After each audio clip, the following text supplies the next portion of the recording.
toutes et à tous et bienvenue à cette session d'information consacrée à l'actualité internationale sur votre chaîne préférée Iroko Media TV. Une édition que nous ouvrons bien entendu par les nouvelles au Nigeria, là-bas où la libération de 130 écoliers enlevés dans une église catholique réjouit à plus d'un titre. On peut parler de bonnes nouvelles pour les parents et proches donc de ces enfants-là qui, je rappelle, ont été enlevés le 21 novembre dernier dans une école catholique. Ils ont été donc libérés dimanche dernier, mesdames et messieurs. L'information a été confirmée par le porte-parole de la présidence nigériane, Sunday Dare, à travers un message publié sur les réseaux sociaux. Il a précisé, après une première libération intervenue début décembre, l'ensemble des élèves enlevés dans l'internat de l'école de Saint-Marie, situé dans le village reculé de Papiri, avaient désormais retrouvé leur liberté. Une photographie jointe à sa communication montre que des enfants souriant à l'arrière d'un minibus. Et selon une source sanitaire onusienne citée par l'Afrique française, l'agence française presse, en abrégé AFP, les élèves libérés doivent être transférés lundi à Minna, capitale de l'État du Niger, où ils seront pris en charge par les autorités locales, bien entendu, et sanitaires. Dans le reste de l'actualité, nous prenons cette fois-ci la direction de la Guinée. Oui, là-bas, à partir du 1er janvier 2026, eh bien, les citoyens guinéens sollicitant un visa américain de type B devront verser une caution pouvant atteindre 15 000 $.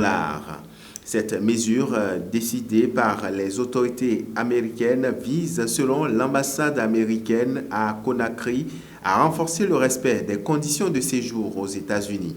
Les règles d'accès au visa américain évoluent par des ressortissants guinéens à compter du 1er janvier 2026. La Guinée sera incluse dans le programme de caution de visa.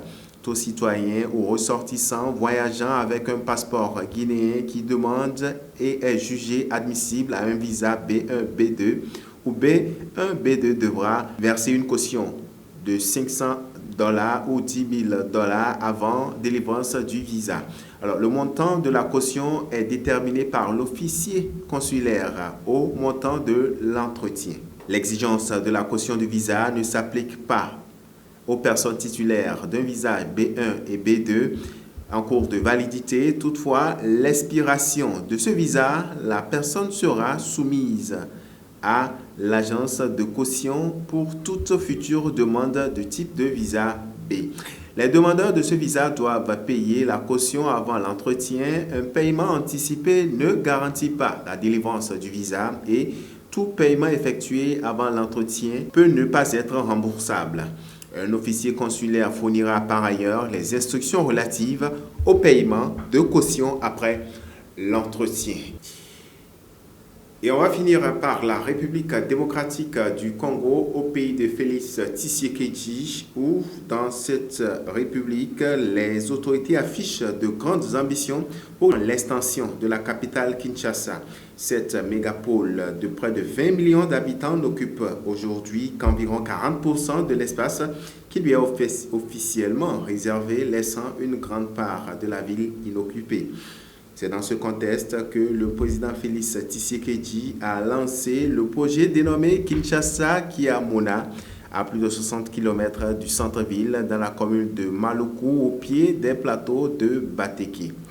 Estimé à 50 milliards de $, ce projet pour la ville de Kinshasa, en République démocratique du Congo, donc, vise la création d'une cité moderne, industrielle, dotée d'infrastructures modernes, sociales, capables, mesdames et messieurs, de rendre l'agglomération autonome. Alors, la future ville s'étendra sur plus de 400 hectares, mis à disposition de l'État congolais et pourrait accueillir jusqu'à 5 millions d'habitants. Alors, le modèle de financement peut se faire diversifier par des partenaires publics, privés, prêts occasionnels, financement bancaire, intervention de banque et développement modèle BOT.